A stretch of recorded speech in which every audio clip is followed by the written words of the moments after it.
So at this point, all the windows are closed, all the other doors are closed. There are probably a couple of deficiencies. So this door opening goes into the garage, and as you probably know, attached garages are considered outside space. I've popped open the overhead garage door, so it truly is outside. So I've got a fabric door that's sprayed on one side, so it's airtight. I've got an expandable frame. My frame can open up to as wide as 3.5 feet and as high as 8 feet. The fabric has a hole for my fan. I've got a digital manometer, a couple hoses, and power. Those of you that can see, you can see I'm pushing against the fabric and it's springing back. We're at 16 pascals depressurization. Normally I cap it at 15 if the house is poly. This house does have just a small bit of temporary poly to cover the front door, so I won't go beyond that. Again, as I mentioned downstairs, at final, we'll bring it up to 50. What I do at final is I bring it up to 50 and I take a series of measurements going down. For the mid-construction, I turn it to 15 and then it just stays like that the whole time. So the two numbers are what's the pressure of the house now, and if I were to crank up the fan, well, that number would go up. The second number says, well, how many CFM is the fan moving right now? So to get more depressurization, we need more CFM. Because I'm only running up to 15 pascals, because it's a mid-construction test, I've set the manometer in a mode, show me what 50 pascal depressurization would be. And by my math, for this volume of house, you need to be at 950. We've got an extra 200 CFM flying out somewhere. Let's go find that. So that's what that is. We've already done the mid-construction test for this house a couple weeks ago. The house wasn't quite finished yet, but we did do it, and we found some leaks. We fixed some leaks, but we've highlighted some areas for demonstration purposes. So if there's nothing else, we can start our tour. We will talk about a little more than just mid-construction tests, partly because during a typical mid-construction test, the energy advisor does do more than just air leakage, partly because we can. And what that is we'll look at the installation as well. Well, I mean, we're involved with the installation. So my habit is to check the window labels. And the window labels, I believe in all municipalities, they ask that the labels stay on until after final inspection. So besides checking for the air barrier, I'll check for insulation levels, completeness of insulation. So for example, if it's fiberglass bat and because of electrical wires, they've simply done a quick job and just tucked it all behind, or in some other way it's incomplete, then I'll comment on that. Same thing. So for this house, we need to meet step 3. In the compliance report that you guys have a copy of, it will say under the row for windows are to be USI 1.4, and I believe it had a solar heat gain coefficient number as well. So this house has exceeded that in that the windows installed, and I know they vary because these are casement windows. That one is a fixed window. So they vary. So this fixed window, for example, the USI is 1.31. This one's 1.25. And by the way, smaller is better when it comes to U value. Triple glazed windows this is a triple glazed window. Triple glazed windows start around 1.25, 1.3. So we've got a close-up look of a 2x6 framing. In this case, they chose to use 1/2 or 3/4 bound spray foam. Spray foam, it's a good approach, but there are many approaches. And actually, fiberglass bat and Roxol, and especially fiberglass bat, it's quite inexpensive. Roxol's a little more expensive, but you get some benefits from using Roxol over fiberglass bat. And of course, as mentioned earlier, they've got 1.5 inches of EPS, which is the white beadboard or white styrofoam that's on the outside that the siding will then be hung to. If you see where there's some red mark, so that's my red marker, what you see there where the caution tape is, you see a pair of ceiling joists. It's not uncommon. I've been to houses where it's not just one ceiling joists that's stacked together, but the structural engineer has asked for every single joist, perhaps at 24 or 16-inch center. Well, what should be done there, because it's hard to air seal that, is that the framer should be putting in some caulking before sandwiching the joist together. But we know that it's not. On a wet, rainy day. It's not. Oh, you beat me to it. It's a lot to ask. I was paying a lot of attention, and definitely it was a rainy day, and I wouldn't have even thought to ask my framer to do that. I mean, that's ridiculous, right? He's not going to have another tool up there.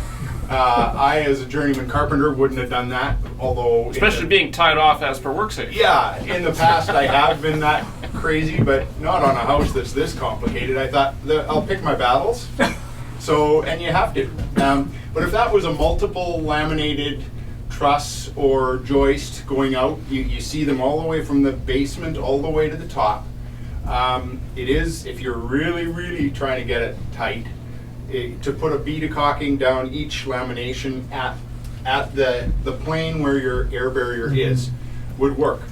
And if you don't want to get your framers to do that, maybe have a laborer around helping, or if it's not that important, just know what you're going to do with that, because it is actually, it's not just about an air test, it's about the durability of the building. That's where you're going to have rot if you've got, especially when you get a really good air test on your house. That's where the air is going to find to move. Because it's one of the few places. And it's warm, moist air.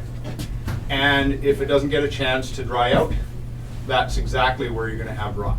So just briefly, it hasn't been done.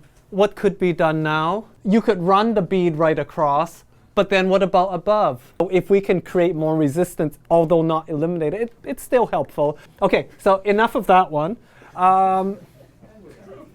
Looking up at the ceiling, I just want to point out that they've gone with a conditioned attic. I went to one BC housing talk where the speaker said that that's the way of the future. There are lots of advantages to moving the air barrier and insulation up to under the roof, or anywhere, in fact, above just the surface of the drywall. A mechanical system now has a warm place to go. The upper floor ceiling is it's probably the one component that has the most leakage. Why? It looks like a pepperoni pizza. You're going to have 4 to 8 pot lights, and if, let's say this house was poly and insulation and it was at the drywall, horizontal.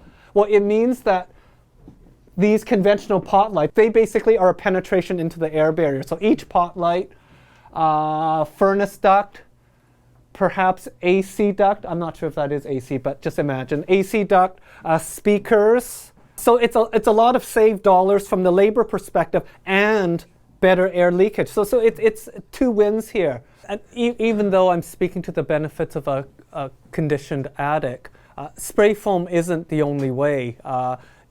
One could do flash and fill, where you do a small amount of spray foam and then you use some other insulation. You could do polyiso on the outside. You could do rigid on the outside or the inside.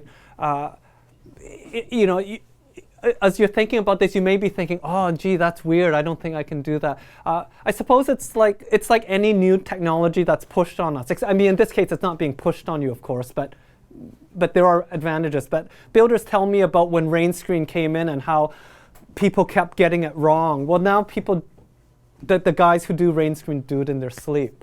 Why don't we move along? I mentioned earlier what I do to prepare the house, closing up attic hatches and closing windows and stuff. Right here, we've got some missing door hardware, and it's a very strong wind. So there are different ways of finding air leakage. Our tactile feel is one of the best ways, and when the wind isn't blowing as hard as like a 2-inch hole, a wet back of a hand is even better. Depending on air barrier location, we do need to do different things. And the fog machine is great. You come, you set up, you call the fire department, tell them not to come unless, like, I phone them and say, no, I'm not lying. We really do have a fire, and it's not just smoke from the fog machine. We go, and then we all go outside and just watch the show, and you see smoke perhaps coming out between the sill plate and the concrete, for example, or something like that. Okay, so how about just as you walk through, just put your hand against here. You feel quite a strong breeze.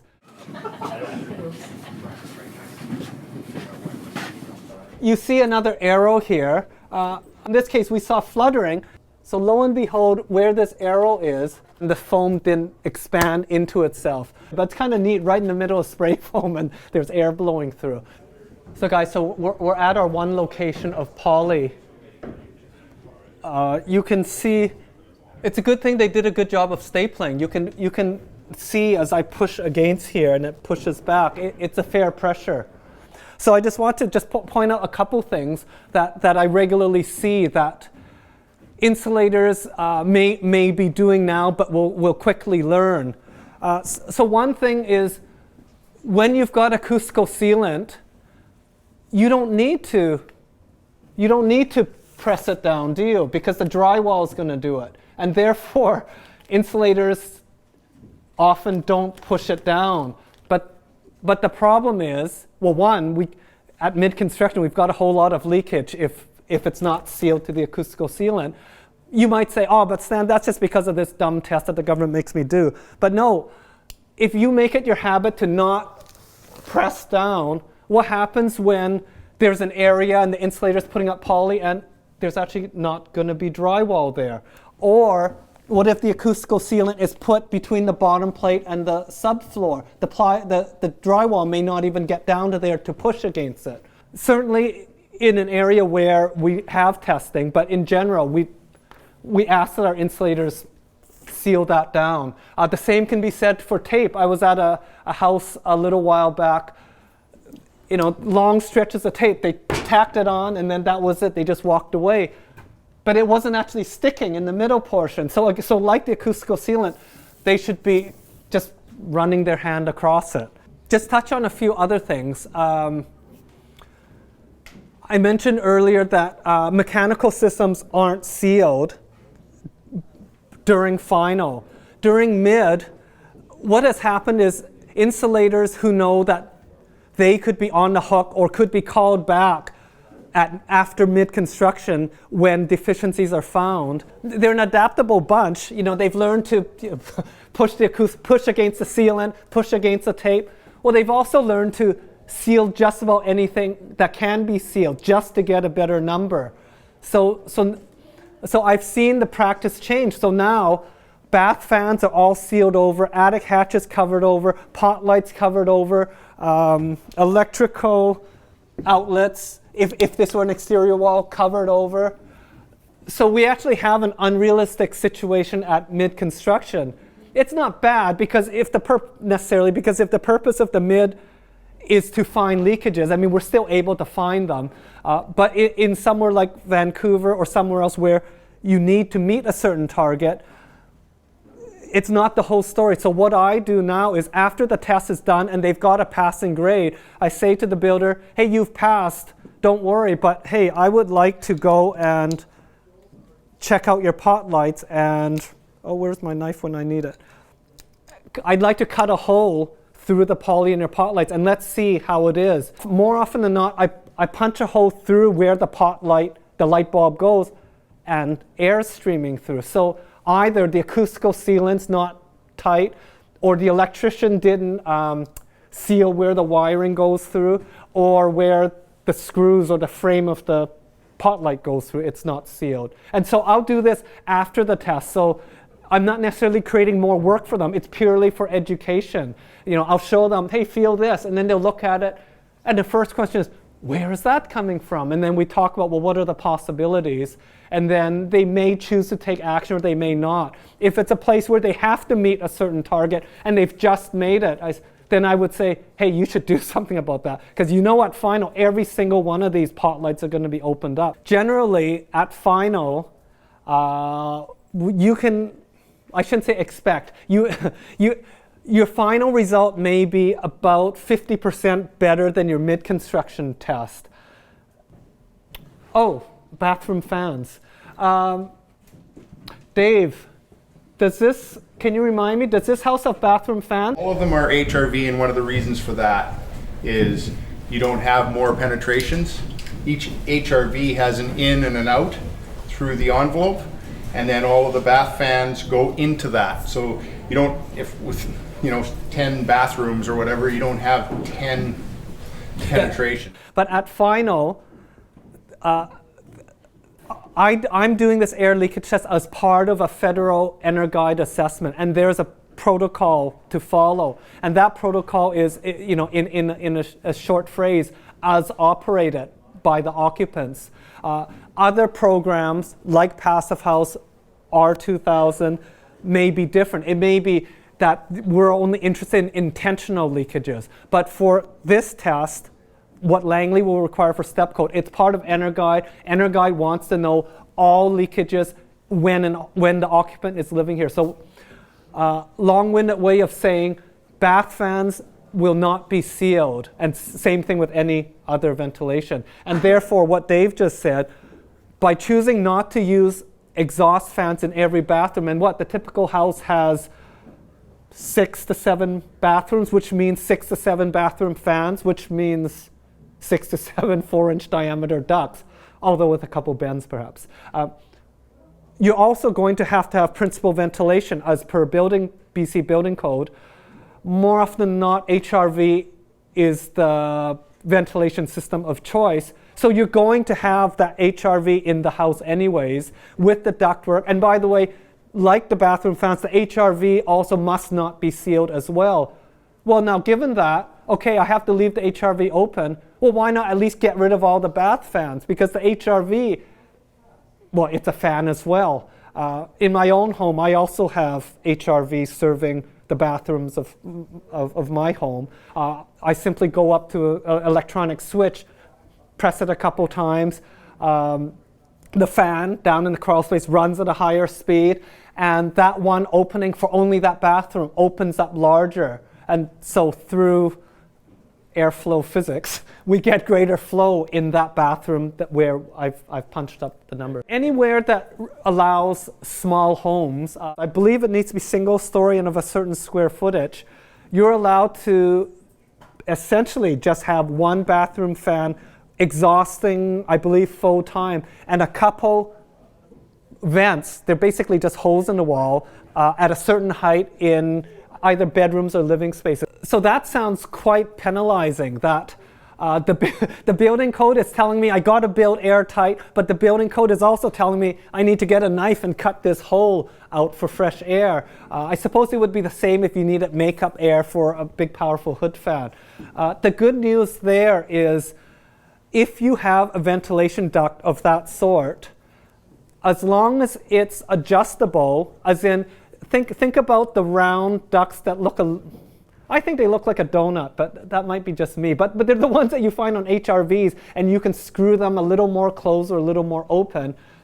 In other words, if your duct for the final air leakage test has one of these adjustable closures or openings, I am allowed to close it. So even though I said my test must be done in an as-occupied manner, if it may be closed, I am allowed to close a vent. When you think about the whole house and think about getting airtightness, it's mostly the transitions that you need to worry about. Connecting the below slab poly to whatever's on the wall.